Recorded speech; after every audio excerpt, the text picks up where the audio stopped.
This is the Lone Crater YouTube. We hope this video helps. In this video, I will show how to make butter naan at home.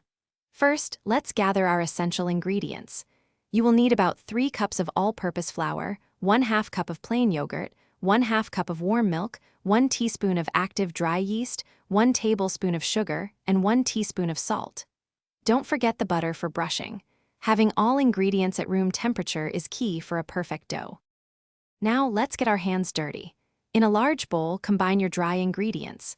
Then, gradually add the warm milk and yogurt, mixing until a shaggy dough forms. Turn it out onto a floured surface and knead for a good 8 to 10 minutes. This develops the gluten, making your naan wonderfully soft. Place the dough in a greased bowl, cover, and let it rise in a warm spot for at least 1 hour or until doubled in size. Once your dough has risen beautifully, gently punch it down and divide it into 8 equal portions.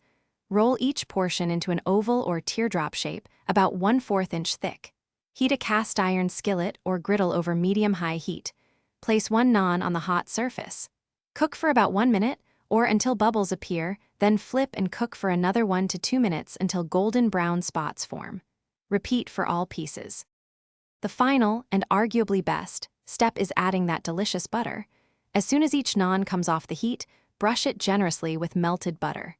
This adds incredible flavor and keeps it soft. For an extra touch, sprinkle with some freshly chopped cilantro.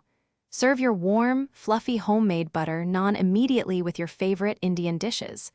Enjoy the amazing taste of freshly made naan right in your own home. Thanks for watching. Consider subscribing if we helped you.